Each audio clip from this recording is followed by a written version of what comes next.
तो यहाँ पर लेकर आ गए हैं एक बार फिर से आपके लिए बहुत ही इंपॉर्टेंट वीडियो, बहुत ही महत्वपूर्ण वीडियो आपके लिए।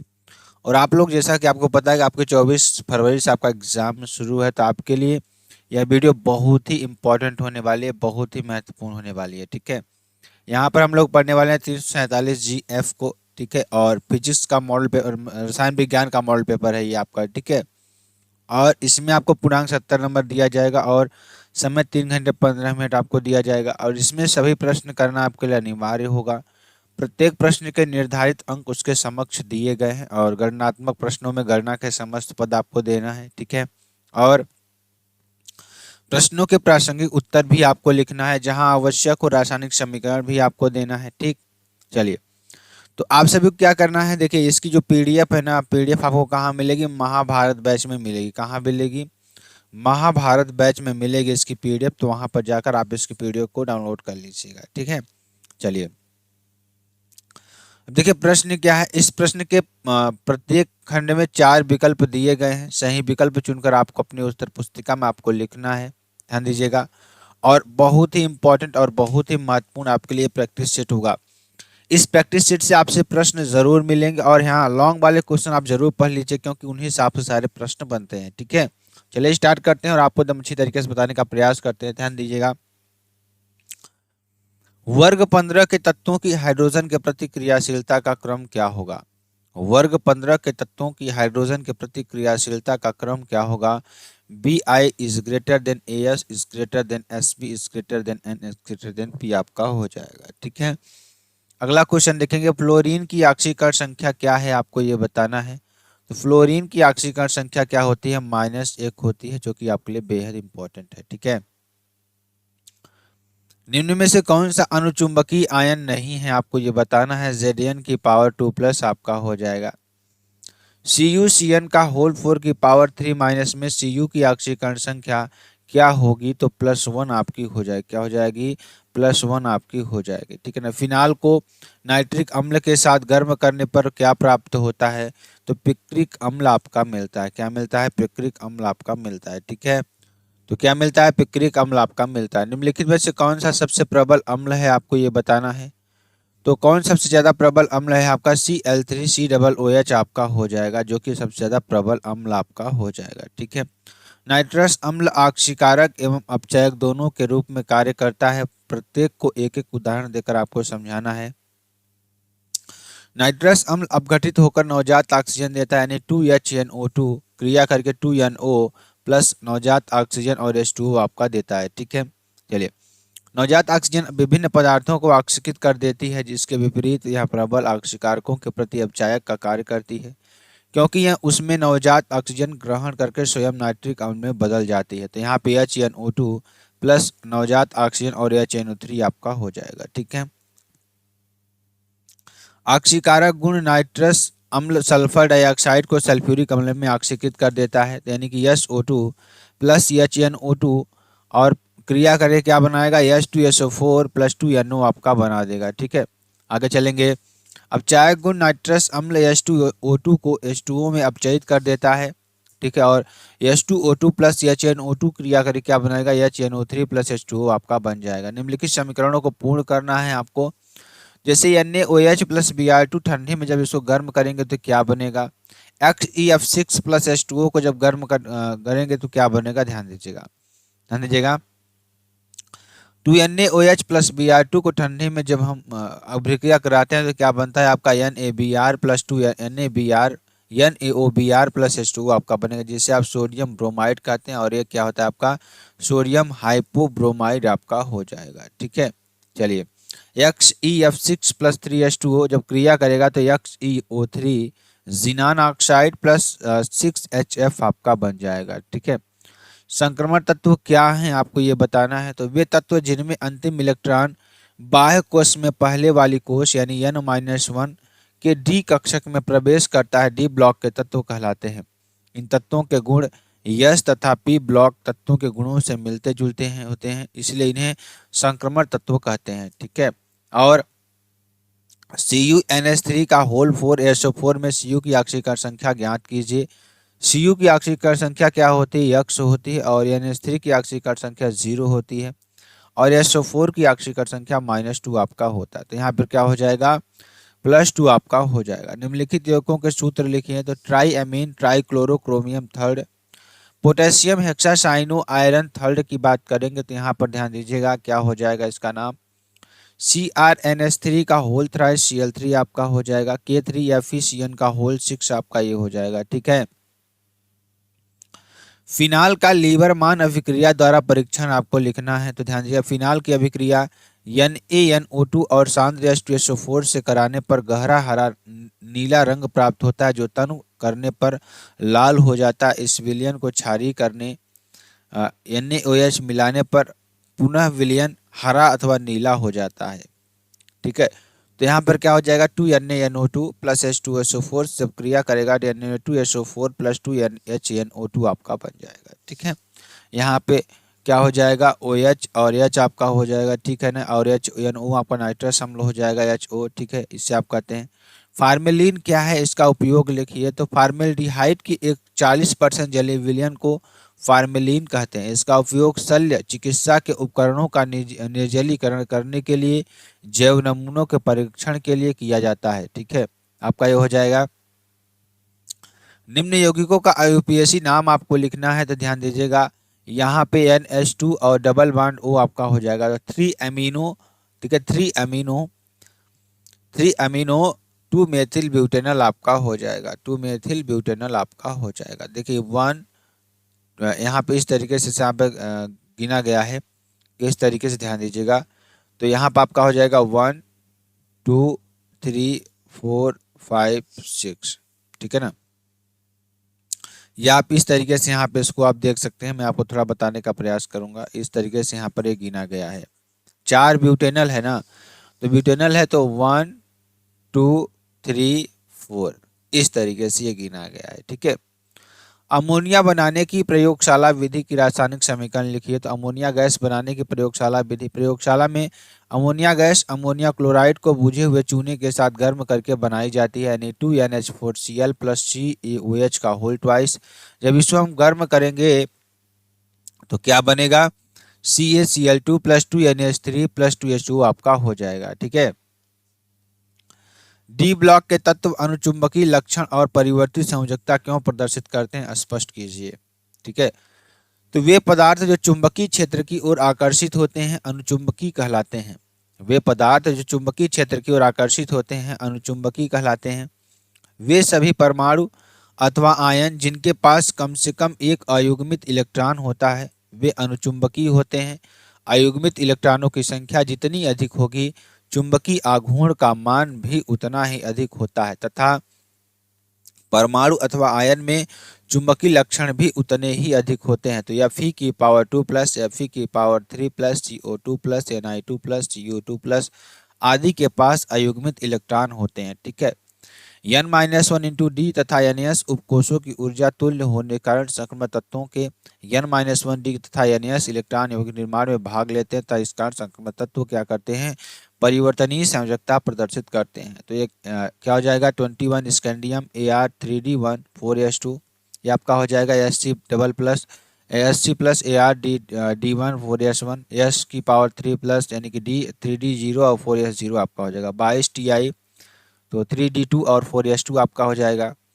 ठीक है, आपके लिए हो जाएगा। आगे देखिए आपके लिए क्या हो जाएगा, Ti⁻² प्लस Ar3D2 और 4s2 आपका हो जाएगा। Ti⁴ प्लस यानी 3D0 और 4s0 आपका हो जाएगा। IUPAC नाम लिखना है, इन यौगिकों का IUPAC नाम आपको लिखना है। तो देखिए Ca2FeCN का होल 6, देखिए ये आपका क्या है, केंद्रीय धातु परमाणु आयन है आपका। तो कैल्शियम हेक्सासाइनेटोफेरेट सेकंड आपका हो जाएगा, क्या हो जाएगा, कैल्शियम हेक्सासाइनेटोफेरेट सेकंड आपका हो जाएगा। ठीक है। K3CONO3 का होल 6, तो पोटेशियम हेक्सानाइट्रेटो कोबाल्ट थर्ड आपका हो जाएगा। ठीक है। और हेक्सा अमीन निकिल सेकेंड क्लोराइड आपका हो जाएगा। ठीक है, आप ये कर दीजिएगा। फिनाल और एथेनॉल दोनों में OH समूह उपस्थित है, फिर भी फिनाल अम्लीय है जबकि एथेनॉल उदासीन है, कारण सहित आपको समझाना है।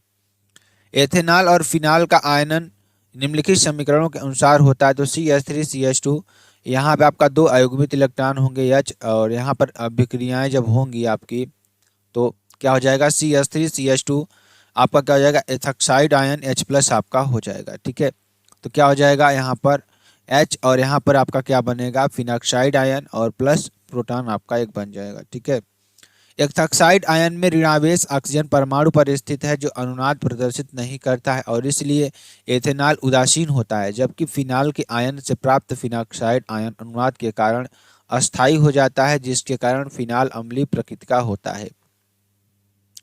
फिनॉक्साइड आयन के अनुनादित संरचनाएं निम्नलिखित होती हैं, आप यह कर दीजिएगा। ठीक है, भारानुसार 20% पोटेशियम कार्बोनेट विलयन की मोललता की गणना कीजिए, जिसमें K का मान 39, कार्बन का मान 12 और ऑक्सीजन का मान 16। मोललता बराबर होता है WB/MB इंटू W एक ग्राम में। तो पोटेशियम कार्बोनेट K2CO2 आपका WB आपका हो जाएगा 20% यानी 20 ग्राम आपका हो जाएगा। WA क्या है 100 - 20 यानी कि 80 यानी कि 0.08 kg यानी K2CO3 का मोलर द्रव्यमान MB बराबर क्या हो जाएगा 2 × 39 + 12 + 3 × 16 आपका क्या हो जाएगा 138 आपका हो जाएगा। यहाँ से जब m का मान आप निकालेंगे तो 20/138 × 0.08 जब इसको सॉल्व करेंगे तो 1.81 मोल की ग्राफ आपका आ जाएगा। इसको आप लोग जरूर सॉल्व कर लीजिएगा। ठीक है, किसी तरीके से आगे चलेंगे। ग्लूकोज के जल में बने विलयन की सांद्रता 10% W/W है, तो यदि इस विलयन का घनत्व 1.20 ग्राम मोल की पावर -1 हो तो गणना आपको क्या क्या करनी है, मोलरता की गणना करनी है, मोलरता की गणना करनी है, विलयन प्रत्येक घटक का मोल अंश आपको निकालना है। ठीक, तो ध्यान दीजिएगा 10% W/W ग्लूकोज विलयन का अर्थ है 100 ग्राम विलयन में 10 ग्राम ग्लूकोज उपस्थित है। ठीक, और तथा 90 ग्राम इसमें क्या है जल आपका हो जाएगा। तो मोललता 1 kg जल में उपस्थित ग्लूकोज के मोलों की संख्या आपको n क्या है ग्लूकोज का द्रव्यमान G आणविक भार 10/180 यानी कि 0.056 मोल आपका हो जाएगा। ठीक, मोललता क्या हो जाएगी मोलों की संख्या बटे विलायक का भार क्या हो जाएगा 0.62 मीटर आपका हो जाएगा। ठीक है, मोलरता दिया गया है विलयन का घनत्व। ठीक है ना, विलयन का घनत्व बराबर 120 ग्राम मोल लीटर की पावर -1 आपका हो जाएगा। ठीक है, ये आप कर दीजिएगा जो कि आपके लिए बेहद इंपॉर्टेंट और बेहद ही महत्वपूर्ण है। तब 100 ग्राम विलयन का जो आयतन आपका निकल कर आएगा, देखिए यहाँ पर आपको दिया हुआ है आयतन निकल कर आएगा, तो घनत्व द्रव्यमान बटे घनत्व आपका हो जाएगा यानी कि 100/120 83.33 ml यानी 83.10⁻³ लीटर आपका हो जाएगा। ठीक है ना, विलयन की मोलरता की बात करेंगे तो ग्लूकोज के मोल बटे आयतन आपका हो जाएगा 0.056/83.33 × 10⁻³ यानी कि 0.67 मोल आपका हो जाएगा। ठीक है, विलयन के प्रत्येक घटक का मोल अंश क्या हो जाएगा विलयन का मोल अंश बटे विलेय के मोलों की संख्या बटे विलेय के मोल प्लस विलायक का मोल आपका हो जाएगा। तो n बराबर जल आपका 90/18 बराबर 5 मोल आपका हो जाएगा। ठीक है, ग्लूकोज का मूल अंश Xg आपका क्या हो जाएगा बराबर 0.056 + 5 बराबर क्या हो जाएगा 0.011 आपका हो जाएगा। ठीक है, इस तरीके से। और मोल अंश क्या हो जाएगा X2O यानी कि 1 - Xg, क्योंकि Xg + X2O आपका क्या हो जाएगा 1 यानी कि 0.1 - 0.011 यानी क्या हो जाएगा 0.989 आपका हो जाएगा। निम्नलिखित को आपको समझाना है। ताप गुणांक प्रथम कोटि की अभिक्रिया, ताप गुणांक T डिग्री सेंटीग्रेड पर वेग स्थिरांक KT को 10 डिग्री सेंटीग्रेड अधिक ताप पर वेग स्थिरांक KT+10 हो तो इसका अनुपात ताप गुणांक कहलाता है। ठीक है, ताप गुणांक KT + 10 डिग्री सेंटीग्रेड अपान KT अर्थात 10 डिग्री सेंटीग्रेड के अंतराल वाले दो तापों पर दर स्थिरांकों का अनुपात ताप गुणांक कहलाता है। ठीक है, आगे चलेंगे। वे अभिक्रियाएं जिनमें अभिक्रिया का वेग अभिकारक की सांद्रता की प्रथम घात के समानुपाती होता है प्रथम कोटि की अभिक्रियाएं कहलाती हैं, अर्थात इन अभिक्रियाओं का वेग केवल एक अभिकारक अणु की एकल घात की सांद्रता पर निर्भर करता है, यानी 2N2O5 क्रिया करके 4NO2 + O2 आपका बनाता है। ठीक है, KN2O5 आपका हो जाएगा, दर बराबर आपका ये हो जाएगा। ठीक है, प्रथम कोटि की अभिक्रिया का समीकरण लिखिए तथा सन्निहित पदों को समझाइए। एक प्रथम कोट की अभिक्रिया की अर्ध आयु 693 सेकंड है, तो इसके वेग स्थिरांक की गणना कीजिए। तो ध्यान दीजिएगा, प्रथम कोट की अभिक्रिया वह होती है जिसका वेग केवल एक अभिकारक की सांद्रता के अनुक्रमानुपाती होता है। प्रथम कोट की अभिक्रिया का समीकरण क्या हो जाएगा, ध्यान दीजिएगा, के बराबर 2303/T log 10 A/A-x आपका हो जाएगा, जहां ए क्या है, अभिकारक की प्रारंभिक सांद्रता है, A-x समय t पर सांद्रता आपकी हो जाएगी, और प्रथम कोट की अभिक्रिया के लिए अर्ध आयुकाल का सूत्र है आपका टी हाफ बराबर क्या हो जाएगा 0.693/K आपका हो जाएगा, और अर्धायु बराबर टी हाफ बराबर 693 सेकेंड आपका हो जाएगा। 693 बराबर क्या हो जाएगा 693.693/K आपका हो जाएगा। सॉल्व करेंगे तो 0.001 आपका हो जाएगा।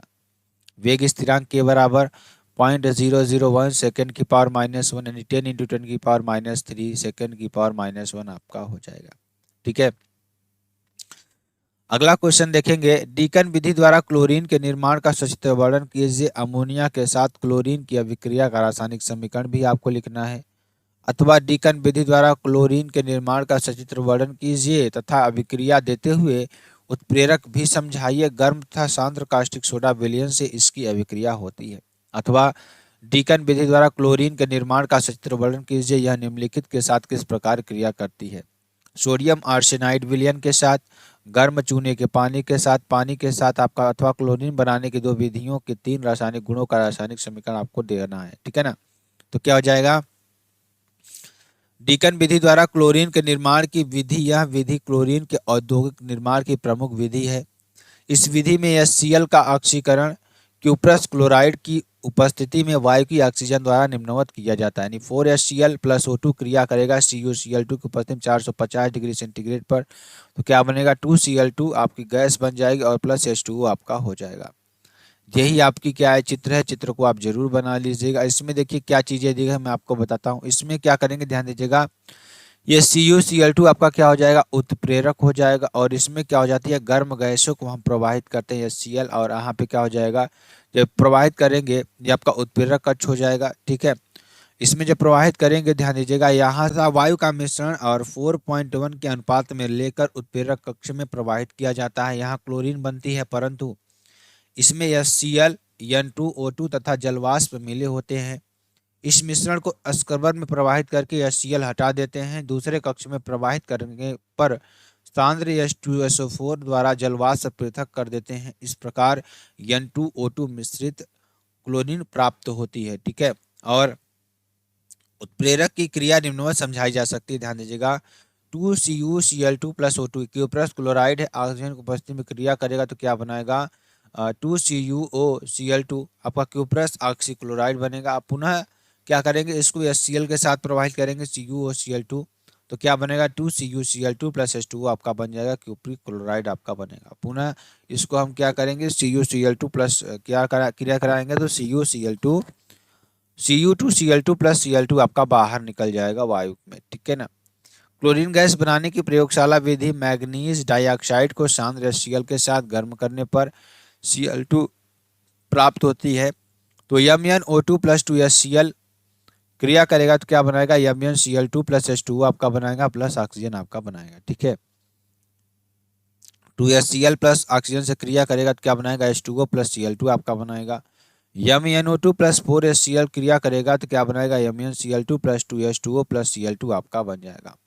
अमोनिया से क्रिया की बात करेंगे। अमोनिया से क्लोरीन 2 प्रकार से क्रिया करती है। अमोनिया के आधिक्य में तो 8NH3 + 3Cl2 जब क्रिया करेगा तो क्या बनाएगा 6NH4Cl + N2 आपका बन जाएगा। क्लोरीन के आधिक्य में NH3 + 3Cl2 जब क्रिया करेगा तो NCl3 + 3HCl आपका बन जाएगा। गर्म और सांद्र NaOH से अभिक्रिया सोडियम क्लोरेट बनता है। 6NaOH + 3Cl2 जब क्रिया करेगा तो NCl3 + NaClO3 जे सोडियम क्लोरेट कहते हैं, और प्लस 3H2O आपका बन जाएगा। सोडियम आर्सेनाइड विलयन से क्रिया, यहाँ सोडियम आर्सेनाइड विलयन को सोडियम आर्सेनेट में ऑक्सीकृत कर देती है, यानी कि Na3ASO3 + H2O + Cl2 जब क्रिया करेगा तो Na3ASO4 + 2HCl आपका बन जाएगा। पानी के साथ जब क्रिया करेगा तो Cl2 प्लस H2O जब क्रिया करेगा तो क्या बनाएगा, HCl प्लस HClO आपका बन जाएगा। तो यहाँ पे 2HClO क्रिया करके HCl प्लस O2 आपका हो जाएगा। गर्म चूने के पानी से अभिक्रिया कैल्शियम क्लोरेट और कैल्शियम क्लोराइड बनते हैं। तो 6CaOH का होल ट्वाइस प्लस CCl2 क्रिया करेगा तो CaClO3 का होल ट्वाइस प्लस 5CaCl2 आपका बन जाएगा। अथवा में ध्यान दीजिएगा, फिनाल बनाने की दो विधियां लिखी हैं, यह निम्न में से किस प्रकार क्रिया करता है। तो सांद्र HNO3 ब्रोमीन जल जिंक आपका हो जाएगा। फिनाल बनाने की दो विधियां आपकी हो जाएंगी। फिनाल बनाने की दो अभिक्रियाएं निम्नलिखित हैं। बेंजीन डाईएजोनियम क्लोराइड के जल अपघटन द्वारा बेंजीन डाईएजोनियम क्लोराइड का भाप द्वारा आसवन करने पर तनु अम्लों के क्रिया कराने पर फिनाल बनता है। तो C6H5NH2 आपका हो जाएगा। NaNO2 ऑब्लिक HCl से क्रिया करेगा तो क्या बनेगा, C6CH5N2Cl और H2O से जब भाप बने क्रिया करेगा तो C6H5OH plus N2 plus HCl आपका हो जाएगा। क्लोरोबेंजीन से ध्यान दीजिएगा, C6H5Cl प्लस 2NaOH 623 केल्विन पर क्रिया कराएंगे तो क्या बनेगा, C6H5ONa, जिसे आप क्या कहेंगे, सोडियम फिनॉक्साइड कहेंगे। और प्लस HCl से क्रिया कराएंगे तो पुनः क्या बन जाएगा, C6H5OH प्लस NaCl, जिसे आप फिनाल कहते हैं। ठीक है, ये आपका बन जाएगा। फिनाल की अभिक्रियाएं सांद्र HNO3 से पिक्रिक अम्ल बनाता है, आप कर लीजिएगा। ठीक है, ये इसको बना लीजिएगा। ये क्या है, फिनाल आपका है। जब इसे सांद्र HNO3 से क्रिया कराते हैं तो NO2OH NO2 आपका ये बेंजीन से जुड़ जाएगा। ठीक है, तो Br2 जल से 2,4,6 ट्राइब्रोमोफिनाल बनाता है, ये आप कर लीजिएगा। ठीक है ना, ये फिनाल हो जाएगा। 3Br2 से जब क्रिया कराएंगे तो क्या बनेगा, आप 3Br आपके जुड़ जाएंगे। ठीक है ना, और प्लस OH आपका बन जाएगा। Zn के साथ आसवन बेंजीन बनती है, तो ध्यान दीजिएगा ये बेंजीन आपका फिनाल हो जाएगा। Zn से जब क्रिया कराएंगे, गर्म करेंगे तो यहाँ पे क्या बनेगा, आसवन बेंजीन आपका बन जाएगा। ठीक है, एमिनो अम्ल क्या है, इसका वर्गीकरण कैसे किया जाता है, उदाहरण देकर आपको समझाना है। तो एमिनो अम्ल प्रोटीन की आधारभूत इकाई है। इसमें एमिनो यानी NH2 तथा कार्बोक्सिलिक COOH क्रियात्मक समूह उपस्थित होते हैं। कार्बन श्रृंखला में अमीनो समूह अल्फा या बीटा या गामा या डेल्टा स्थान हो सकता है। अमीनो अम्लों का वर्गीकरण अमीनो अम्लों को उसके अणुओं में उपस्थित अमीनो तथा कार्बोक्सिलिक समूहों की अपेक्षित संख्या के आधार पर अम्लीय, क्षारकीय तथा उदासीन वर्गों में वर्गीकृत किया गया है। ठीक है, उदासीन अमीनो अम्ल, इसमें अमीनो तथा कार्बोक्सिलिक समूहों की संख्या समान होती है, जैसे ग्लाइसिन आपका हो जाएगा। NH2 CH2 COOH अम्लीय अमीनो अम्ल, इनमें अमीन समूहों की संख्या कार्बोक्सिलिक समूहों से कम होती है, जैसे एस्पार्टिक अम्ल आपका हो जाएगा। HOOC CH2 CH NH2 आपका हो जाएगा। ठीक, क्षारीय अमीनो अम्ल, इसमें अमीन समूहों की संख्या कार्बोक्सिलिक समूहों से अधिक होती है, जैसे लाइसिन आपका हो जाएगा। NH2 CH2 CH2 CH2 CH2 CH आपका NH2 आपका हो जाएगा। यह ब्लॉक के तत्वों की विशेषता बताइए। संक्रमण तत्वों से आप क्या समझते हैं, इनकी विशेषताओं का उल्लेख कीजिए, अथवा संक्रमण तत्व को समझाइए तथा इनके दो प्रमुख गुणधर्म भी आपको लिखना है। ठीक है, तो यह ब्लॉक के तत्वों की विशेषताएं निम्नलिखित हैं। इन तत्वों की अंतिम 3 कोश अपूर्ण होती है। यह ब्लॉक के अधिकांश तत्व परिवर्ती संयोजकता प्रदर्शित करते हैं। यह ब्लॉक के तत्व रंगीन अयौगिक तथा रंगीन आयन बनाते हैं। लैंथेनाइड तत्व लैंथेनाइड संकुचन तथा एक्टिनाइड तत्व एक्टिनाइड संकुचन प्रदर्शित करते हैं। यह तत्व प्रकृति में बहुत कम पाए जाते हैं, इसलिए इन्हें दुर्लभ मृदा तत्व भी कहते हैं। सभी एक्टिनाइड तत्व रेडियो एक्टिव हैं। लैंथेनाइड तत्वों की क्रियाशीलता लगभग क्षारीय मृदा धातुओं के समतुल्य होती है। सभी एक्टिनाइड क्रियाशील धातुएं हैं। संक्रमण तत्व वे तत्व जिनमें विभेदी इलेक्ट्रॉन N-1 इंटू डी उपकोष में प्रवेश करता है, डी ब्लॉक के तत्व कहलाते हैं। ये तत्व S-P ब्लॉक के बीच उपस्थित है, इसलिए इन्हें संक्रमण तत्व भी कहते हैं। यह संकुल यौगिक एवं संकुल आयन बनाते हैं। यह रंगीन लवण बनाते हैं। यह अनुचुंबकीय गुण तथा उत्प्रेरक गुण प्रदर्शित करते हैं। ये यस तथा पी ब्लॉक की धातुओं की अपेक्षा अधिक कठोर होते हैं। ये संक्रमण धातु तत्व हैं जो इनके अंतिम कोश में एक अथवा 2 इलेक्ट्रॉन होते हैं। मरकरी को छोड़कर अन्य सभी संक्रमण तत्व ठोस, कठोर तथा तन्य धातु हैं। संक्रमण तत्वों की परमाणु त्रिज्या एस ब्लॉक तत्वों से छोटी तथा पी ब्लॉक तत्वों की तुलना में बड़ी होती है। अथवा की बात करेंगे, C5H10O अणुसूत्र वाला यौगिक ए आयोडोफॉर्म परीक्षण नहीं देता, परंतु अपचयित होकर N पेंटेन देता है। यौगिक ए का नाम, संरचना सूत्र तथा संबंधित अभिक्रिया लिखिए।